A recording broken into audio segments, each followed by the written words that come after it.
Hi everyone, this is Summer from Summer's Ministry, and the video that I'm gonna do today is a prayer and fast video. And this prayer and fast video is for the Dakota access pipeline. And the exact thing I want to happen is I want it to stop, because what is happening is so wrong and so incorrect in so much ways. And I'm inviting Christians and conservatives from the US and all over the world to join me, because as a Christian, it is our responsibility to defend human rights, to fight against injustice, to stand up and protect those who cannot protect themselves. It is our job, and we will be held accountable on Judgment Day. Please pray for the peaceful protesters in Red Fawn. What is happening is that Energy Transfer Partner and Phillips 66 is two companies who are building a pipeline that collects natural oil. But the problem is that they do not own this land. The land is part of an Indian reserve and belongs to the Native Americans. The reason that this is negative is because it destroys important tribal environment and land, which is significant to the Native Americans and its community because it has great historical significance, religious significance, and cultural significance, and it's all happening because of corporate greed. And I'm gonna just keep on talking about being a Christian and conservative. And being a Christian conservative, it's really important to go to church. And I know that everyone has their own problems and have problems in the family, but as a Christian,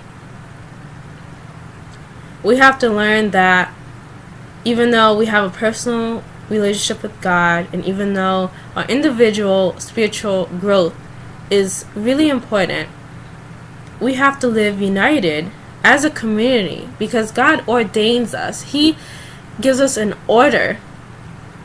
He commands us to love thy neighbor as themselves, to be selfless, to not live selfishly. So it is our duty to live a righteous life,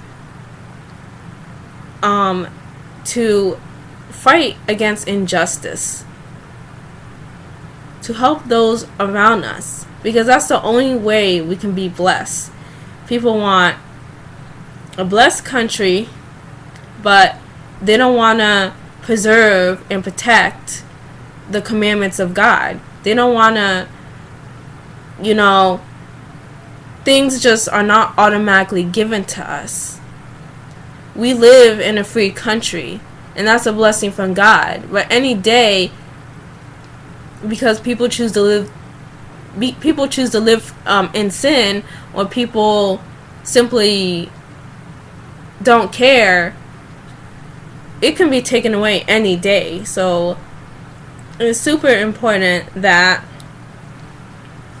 we do the right thing and we stand up against things that are not right. Because you're like, well, it doesn't affect me, it doesn't affect my family. But in reality, everything that affects my neighbor, everything that affects my community affects me. And if it doesn't affect me, it will eventually affect my children or my grandchildren. So in the end, it will affect you. And when God judges you, because one day you're going to die, I'm sorry. I mean, we don't live forever. So one day we're going to die, and we're going to be held accountable for all the things we did bad.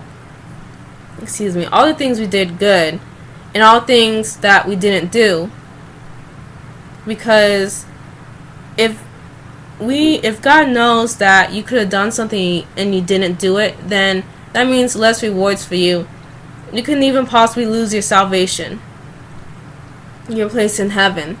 Because I'm sorry to break it to news to you, but we're not guaranteed 100% that just because we believe in Jesus that we're going to go to heaven. So it's important that we live righteous life, and that we gotta make sure that our mind and hearts are right with God. I'm saying this because I want as much people in the world to get saved. I want them to have a blessed life, because that's what I have. In the midst of persecution, in the midst of my ministry being attacked, I see God's glory, and God's glory is His joy, and it's His peace. It's me knowing that no matter what happened, inherit the kingdom of God, because that is my priority, is to just help other people and to inherit the kingdom of God, which is really important for me. I have a Psalms. It's Psalms 82 verses 1 through 4, and it's the scripture is related to what I'm talking about. So it reads, God takes His place in the divine assembly. In the middle of the gods He judges. How long will you continue to judge with injustice and show partially to the wicked? Defend the lowly and the fatherless. Render justice to help the less and destitute. Rescue the lowly, the poor. Save them out of the hands of the wicked. Again, God is commanding us to protect poor people and protect people who are weak and can't protect themselves. Thank you for watching this video. This concludes the video. Any questions, any about my ministry or about Christianity or the Bible, prayer request, if you need help with something, I can try to help you. Please email me, summerministry656@gmail.com, and please like every video I do, and subscribe to my YouTube channel, and follow me on social media. Thank you, and God bless you. Have a nice day.